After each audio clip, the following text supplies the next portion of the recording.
7.5 milyong piso ang nawala sa isang iglap. Ang tanging naiwan ay amoy ng murang truffle oil at pagkakanulo. Habang nagtatawanan ang 70 influencer sa grand opening ng Salt and Pearl Gastrobar, nakatayo lang ako sa isang madilim na sulok. Ito ang kusinang itinayong aking inagamit ang sarili niyang mga kamay. Ngayon, binabalot ito ng nakakabulag na ring lights at usok mula sa dry ice. Pinakmamasdan ko ang aking asawang si Rico.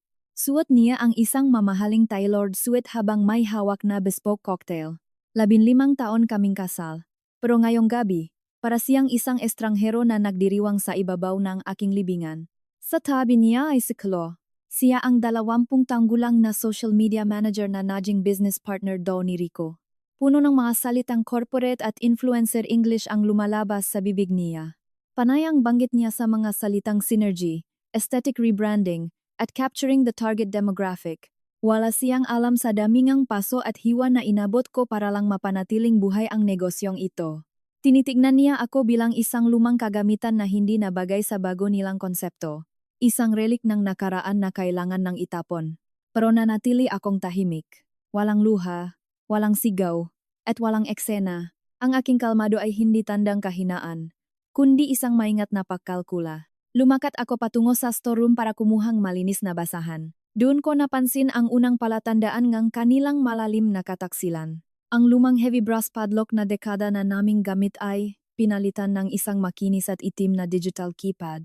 Hindi man lang nila ibinigay sa akin ang passcode. Pagbalik ko sa dining area, napatingin ako sa mga mesa. Wala na ang mga makapal na leather-bound menus na naglalaman ng mga orihinal na resipe ng aking ina. Sa halip, may mga malilit na acrylic standees na may nakapaskil na QR code.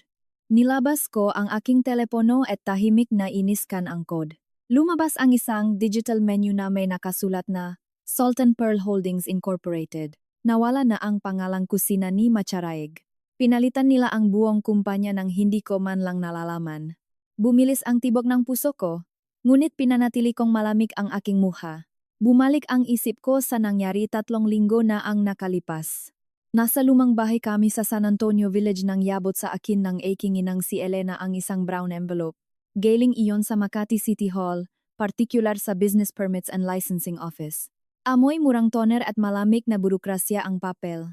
Nakasad doon ang isang Notice of Transfer of Business Permit. Hindi ko maintindihan kung paano nangyari iyon kaya agad akong pumunta sa isang lumang fixer malapit sa Quadrangle. Nagbayad ako ng 5,000 piso para makakuha ng kopya ng mga dokumento mula sa Department of Trade and Industry. Doon ko nakita ang isang malinaw na pandaraya. May isang dokumentong naglilipat ng buong pagmamay-ari ng negosyo kay Rico at Chloe.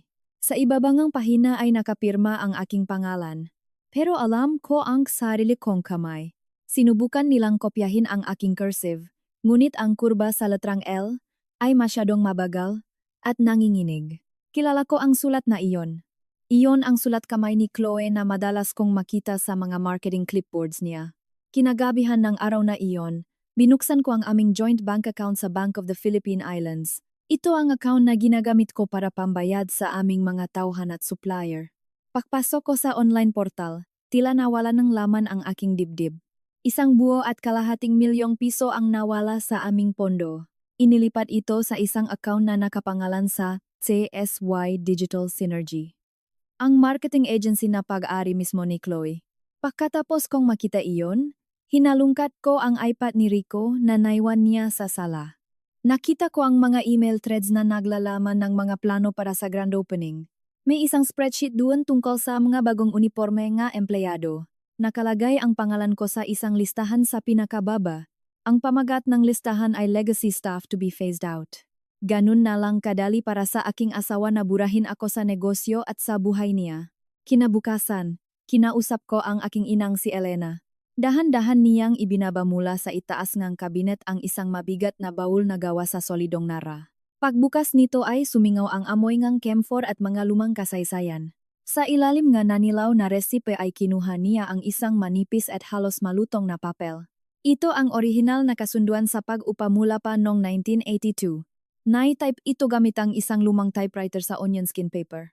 Tinuron na nanjingginik na dahil rin na aking ina ang isang partikular na probisyon.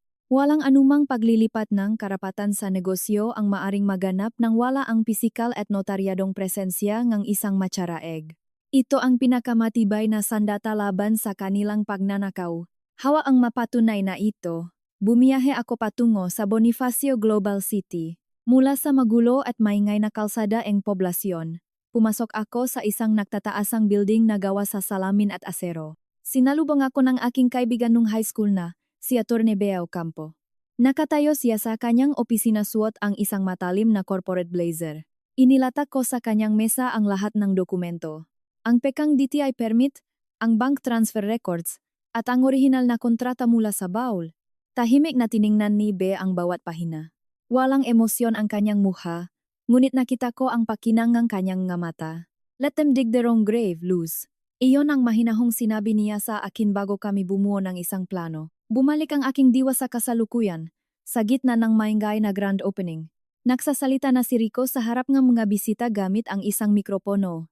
Isang sikat na lifestyle blogger ang nagtanong kung ano ang inspirasyon niya sa likod ng pagbabagong ito. Tumingin si Rico sa malumang adobe walls na tinakpan nila ng gapekeng halaman. We had to shed the old skin to breathe new life into this space. Nakangiting sagot niya. Tinawag niyang isang pabigat ang nakaraan na kailangan na nilang putulin para makasabay sa modernong panahon. Ni minsan ay hindi siya lumingon sa gawi ko. Hinawakan ko ang aking telepono sa loob ng bulsang aking apron. Ramdam ko ang basag na screen nito sa aking madalir. Binuksan ko ang message thread namin ni Atty. Bea. Nagtip akong isang salita. Execute. Sa kabilang dulong kwarto, biglang nak-vibrate ng malakas ang iPhone ni Rico. Sinundan ito ng isang sunod-sunod at nakakabinging ringtone na umalingaw sa gitna ng party. Nainis niyang tiningnan ang screen ng kanyang telepono. Biglang nawala ang kulay sa kanyang mukha nang mabasa niya ang notification mula sa City Hall.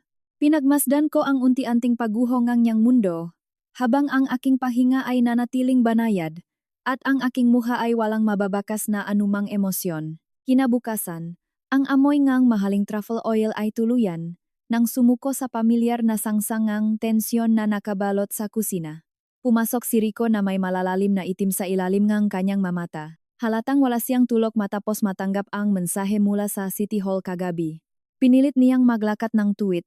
Hawak ang kanyang kape, na parang walang nangyari.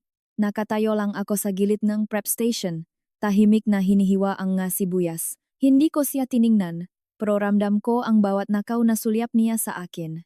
Nagsimula ang kanyang damage control bago pa man magbukas ang aming restaurant. Narinig ko siyang kausap si Mang Domeng sa telepono.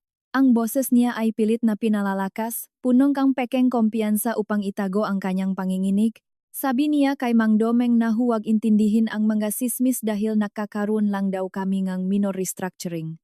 Idinagdag pa niya na, masyado lang daw akong nagiging emosyonal at nahihirapang mag-adjust sa modernisasyon ng aming negosyo. Ginamit niya ang nga salitang hysterical at lumang mag-isip upang sirain ang aking kredibilidad sa mga taong nakapaligid sa amin. Tahimik na nakinig si Mang Domeng sa kabilang linya. Bilang isang veteranong supplier ng seafood mula sa Nafotas, mas kilala ako ni Mang Domeng kaysa kay Rico. Alam matanda na ako ang nagtatawid ng bayad sa kanya tuwing nagigipit ang restaurant sa nakalipas na 15 taon. Pinatay ni Rico ang tawag at huminga ng malalim.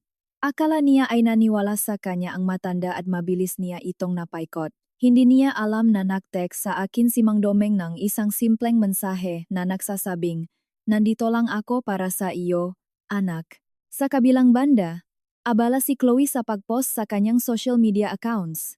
Habang nagpupunas ako ng gabaso, nakita ko sa feed ng isa sa mga waitress ang bagong post niya. Isa itong litrato ni Chloe na nakaharap sa bintana. May hawa na matcha latte. Mayroon itong mahabang caption na tungkol sa pagputol ng mga toxic na tao sa buhay upang makapag-focus sa growth at synergy.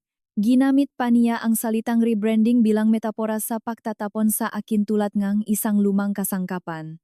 Napangiti na lang ako ng tipit at nagpatuloy sa aking ginagawa. Hayaan mong isipin nilang nanalo sila at hawak nila ang sitwasyon. Pinagpatuloy ko ang pag-ayos ng aking malegal na dokumento na maingat kong itinago sa ilalim ng aking locker. Bawat resibo at bawat kontrata ay nakasalansan ayon sa petsa. Kinahapunan habang abala ang lahat sa paghahanda para sa dinner service, nakita ko si Jessa. Ang 18 working student na waitress ay nakatayo malapit sa walk-in freezer. Nanginginig ang kanyang kamay habang hawak ang isang maliit na tray nga matinidor. Tinawag ko siya at tinanong kung ayos lang siya dahil namumutla ang kanyang labi. Lumingalinga siya upang siguraduhin na walang ibang nakatingin bago niya. Ako hinila papasok sa loob ng malamig na freezer. Ang ugong ng malaking compressor ay sapat upang takpan ang anumang pag-usap namin. Halatang takot na takot si Jessa na mawalan ng trabaho dahil ako ang nagpapaaral sa kanya mula pa noong unang taon niya sa kolehiyo. Ngunit mas nangingibabaw ang kanyang katapatan sa akin kaysa sa takot niya kay Rico. Inilabas niya ang kanyang lumang cellphone mula sa bulsa ang kanyang apron. Sabi niya sa akin na may narinig siya kagabi habang naglilikpit siya nga wine glass sa likod na opisina. Pinindot niya ang play button at inilapit ang telepono sa aking tainga. Mula sa maliit na speaker, malinaw kong narinig ang matinis na boses ni Chloe. Sabi ni Chloe sa recording, siguraduhin mong hindi niya malalaman na pineke natin ang pirma niya sa Department of Trade and Industry Papers hanggat hindi natatapos ang diborsyo. Sumagot si Rico, na may tonong pagmamayabang at halahak na nakakasuklam. Sabi niya, huwag kang mag-alala. Wala namang alam sa corporate law ang babaeng iyon dahil puro bawang at mantika lang ang nasa utak niya. Kumuyom ang aking makamaw sa loop ng bulsa nga aking apron habang nakikinig. Ang malamig na hangin sa loop ng freezer ay sumabay sa matinding panlalamig ng aking buong pagkatao. Tiningnan ko si Jessa at hinawakan ang kanyang nanginginig na balikat upang pakalmahin siya. Pinasalamatan ko siya ng buong puso at sinabing huwag na siyang mag-alala tungkol sa kanyang matrikula dahil sagot ko na ang lahat mula ngayon. Kinuha ko ang kopyang audio file sa pamamagitan ng Bluetooth at ipinasa ito sa aking sariling telepono. Ipinadala ko ito agad kay Attorney Bia, nang walang anumang paliwanag. Ang gnaging sagot lang, enihe, aking abogado pagkalipas, enihe, ilang segundo ay isang salita, jackpot. Enihe yung, hindi lang ito isang simpleng away mag-asawa waway sa negosyo. Isa na itong malinaw na kasong kriminal na magpapadala sa kanila sa bilangguan. Sumapit ang umagang ang Huwebes. Ang kalangitan sa ibabaw ng Makati ay kulay abo at nakbabantangang malakas na ulan. Naglakad ako papasok sa Makati City Hall nang may banayad at kalmadong hakbang. Hindi nagpapakita ne anumang pagmamadali. Ang malamig at maputlang ilaw ng Business Permits and Licensing Office ay sumalubong sa akin. Walang halong palamuti ang lugar na ito.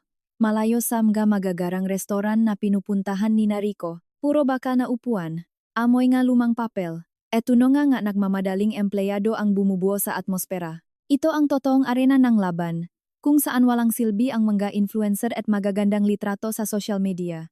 Dumating si Rico at Chloe na parang dadalo sa isang fashion show sa halip na isang legal na pagdinig.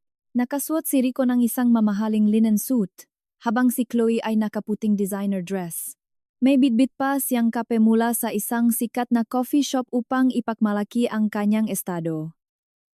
Ang kanilang ngamuha ay puno ng kumpiyansa at pagiging arogante. Akala nila ay isang simpleng mediation lang ang mangyayari upang ayusin ang isang maliit na clerical error sa munisipyo. Napatigil sila sa kalagitnaan ng paglalakad nang makita nila kung sino ang makasama kong naghihintay. Nakatayo ako ron kasama ang aking ina na si Elena, na bihira nang lumabas ng bahay. Ang kanyang mukha ay seryoso. Kip-kip ang lumang kahoy na baul sa kanyang kandungan na naglalaman ng aming pamana. Sa tabi namin ay si Attorney Bea na nakasuot ng isang perpektong itim na suit. May hawak siyang 3 mabibigat na legal binders. At ang kanyang tindig ay nagpapahiwating ngang walang awang pagdurok sa sinumang humarang sa kanya. Kasama rin namin sina Mang Domeng at Jessa, na kapwa tahimik na naghihintay. Sa isang tabi bilang aking nga saksi. Nawala ang pilit na ngiti sa mga labi ni Rico, at unti-unting napalitan ng kaba ang kanyang muha. Tinawag kami ng opisyal ng munisipyo papasok sa isang maliit na kwarto. Umupo kami sa tapat ng kanyang malaking gawa sa kahoy na mesa na punong nga dokumento. Sinubukan ni Rico na buksan ang usapan gamit ang kanyang matatamis at bolerong salita. Sabi niya, "Sir, nagaroon lang po ng maliit na miscommunication ang aking misis tungkol sa aming bagong corporate entity at handa po kaming magpaliwanag."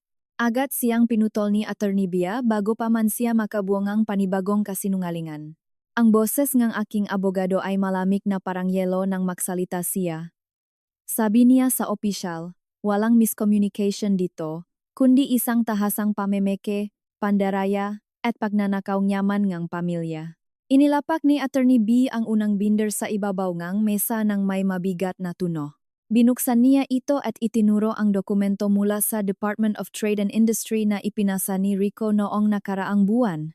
Ipinakita niya ang pekang pirma ko sa tabi ng orihinal kong pirma mula sa aming marriage certificate at lumang bank records. Kitang-kita ngang opisyal ang malaking pagkakaiba sa hugis at din ng tinta. Bago pa man makapagsalita si Chloe upang ipagtanggol ang kanyang sarili, inilapak na ni B ang pangalawang ebidensya. Ito ang bank statement mula sa aming joint account na nagpapakita ng hindi autorisadong paglipat ng malaking pera. Eksaktong 1,500,000 piso ang inilipat papunta sa marketing agency ni Chloe noong 1 linggo. Namula ang mukha ni Rico at sinubukang magpaliwanag na iyon ay pondo para sa rebranding expenses ng Salt and Pearl Gastrobar. Ngunit hininggi ni Bea ang board resolution na nag-aproba sa nasabing halaga na isang formal na requirement sa batas. Siyempre, walang may pakita si Rico dahil hindi ako kailanman pumirma sa anumang board meeting o nagbigay ngang pahintulot. Wala silang anumang legal na basehan upang galawin ang pondo ng kumpanya ng walang basbas ko. Pagkatapos ay binuksan ng aking ina ang lumang baul sa harap ng opisyal. Kinuha niya ang naninilaw na kontrata ngang upamula pa noong dekada 80 na may mga mansapang ang kape at toyo. Ibinigay niya ito sa opisyal ng may nanginginig ngunit palaban na kamay. Binasa ng opisyal ng malakas ang espesyal na suknay na maingat na inilagay ng aking lolo. Nakasulat doon na walang anumang paglilipat ng karapatan sa negosyo ang maaring mangyari kung wala ang pisikal at notarisadong presensya ng isang matsaraeg. Ipinaliwanag ni Bea na ang pagpasok ng Salt and Pearl Holdings Incorporated bilang bagong umupa ay ganap na ilegal. Lumalabag ito sa mismong pundasyon aiming kontrata sa lupa at sapat na dahilan upang ipawalang bisa ang kanilang papeles. Sa puntong iyon, itinapat ni Bea ang kanyang telepono sa ibabaw ng mesa at itinodo ang volume. Pinatugtog niya ang audio recording na lihim na nakuha ni Jessa mula sa loob ng freezer. Umalingaw-ngaw ang boses ni Rico at Chloe sa buong opisina. Malinaw na nagpaplano kung paano nila ako tatanggalan ng karapatan at ari-arian. Namutla si Chloe. Tila naubusan ng dugo ang kanyang buwang katawan. Si Rico naman ay napahawa sa kanyang ulo. Hindi makapaniwala na hawak namin ang bawat salitang binitiwan nila. Agad na kinuha ngang opisyal ng munisipyo ang kanyang pulang selyo mula sa drawer. Itinatak niya ng mariin ang salitang suspendido sa ibabaw nga bagong business permit ni Rico na nakakahalaga ng libo-libong piso. Binalingan ni Bea si Rico at inabutan ng isang formal at legal na dokumento mula sa kanyang opisina. Sabi niya, ibalik ninyo ang 1,500,000 piso sa loob ng 24 na oras. Idinagdag pa niya na kailangan nilang lisanin ang aking kusinang gayon din. O bukas na bukas ay formal ko kayong kakasuhan ng estafa at falsification of public document na walang piyansa. Nang makalabas kami ng City Hall, sinalubong kami ng mainit na hangin ng siyudad. Sinubukan ni Chloe na magmatapang at hinarangan ang aming daan. Sumigaw siya na hawak niya ang lahat ng aming social media accounts at sisirain niya ang panggalan ng restaurant sa buong internet. Sabi niya nang may nanlilisik na mga mata. Wala na raw pupunta sa isang lumang kainan na puro amoy mantika at walang maayos na aesthetic. Tiningnan ko lang siya ng diretso sa mga mata. Walang galit, walang takot, at higit sa lahat, walang pag-alala. Isang malamig na awalang ang naramdaman ko para sa isang taong hindi naiintindihan kung paano gumagana ang totoong kapangyarihan sa mundong negosyo. Tumango ako kay Bea na nakatayo sa aking tabi. May tinawagan si Bea sa kanyang telepono at nagsalita ngang ilang maikling utos sa wikang Ingles. Sa loob ng 5 minuto, nakatanggap ng tawag si Chloe mula sa kanyang internet provider. Ipinadala na pala ng kasamahan ni Bea sa Bonifacio Global City ang isang cease and desist order sa kanilang head office. Kasama nito ang isang utos ng korte na ilok ang lahat ng online access ng accounts na nakapangalan sa aming kumpanya. Pagtingin ni Chloe sa screen ng kanyang telepono, naka-logout na siya sa lahat ng aming system. Ang point of sale system, ang bank accounts, at maging ang mga social media pages na pinagmamalaki niya ay hindi na niya mabuksan. Kinuha na namin ang lahat pabalik gamit ang tamang prosesong batas. Napabuntong hininga na lang si Rico at napaupo sa semento. Tuluyang sumuko sa katotohanang natalo siya ng husto. Tinalo siya ng mismong babaeng minaliit niya at itinuring na bahagi na lang nakaraan. Iniwan namin silang dalawa ron sa labas ng munisipyo. Habang kami ay sumakay na sa sasakyan upang umuwi. 3 buwan ang lumipas mula ng araw na iyon sa Makati City Hall. Ang manakakasilaw at makabagong neon signs ng Salt and Pearl Gastrobar ay tuluyan ng binaklas. Itinapon ang maito sa likod ng aming bodega kung saan sila nababagay, kasama ngang mapekang halaman at mamahaling ring lights. Ang mapekeng aesthetic na pader na nagtatagos sa aming kasaysayan ay giniba upang ilabas muli ang orihinal na kahoy. Ipinabalik ko ang aming lumang karatula na buong pagmamalaking nagsasabing kusina ni Macharaeg. Ang amoy nga adobo, bawang, at tunay na kapayapaan ay muling namayani sa buong establisemento na ipinundar ng aking ina. Nabalitaan ko na ang bagong negosyo ni Rico kasama si Chloe ay tuluyang nalugi sa loob lamang ng ilang linggo. Wala silang koneksyon sa mga totoong supplier tulad ni Mang Domeng na tumangging magbenta sa kanila ang kahit anong isda. Wala rin silang kaalaman sa tunay na pamamahalangang kusina dahil umaasa lang sila sa puro porma at pagiging sikat sa internet. Naging pinal ang aming diborsyo kamakailan nang walang kahit anong laban mula sa kampo ng aking dating asawa. Hindi na niya kayang bayaran ang kanyang nga abogado matapos kong bawiin ang lahat ng pondong ninakaw niya. Binayaran ko ang aking sarili ng nararapat na sweldo bilang isang chief executive officer ng aming pamilyang negosyo. Dinoble ko ang sweldo ni Jessa bilang pasasalamat sa kanyang katapangan at upang makatapos siya nga kolehiyo nang walang inaalalang utang. Nakatayo ako ngayon sa gitna ng aking kusina, suot ang aking paboritong puting apron na may mansa ang toyo. Pinagmamasdan ko ang nga naglalagablab na apoy sa mga kalan at naririnig ko ang masayang tawanan ng aking nga tauhan habang naghahanda ng nga rekado. Napatunayan ko sa aking sarili na ang totong kapangyarihan ay hindi kailanman kailangang sumiga o maghanap ng atensyon. Hindi nito kailangan ng manakakasilaw na ilaw o magagandang salita sa internet upang mapansin ng iba. Ang tunay na kapangyarihan ay tahimik, maingat na nagmamasid, nagpaplano ng malalim, at humahampas lamang kapag perpekto na ang lahat. Ako si Luz Macharaeg, at ito ang aking kusina, ngayon at magpakailanman.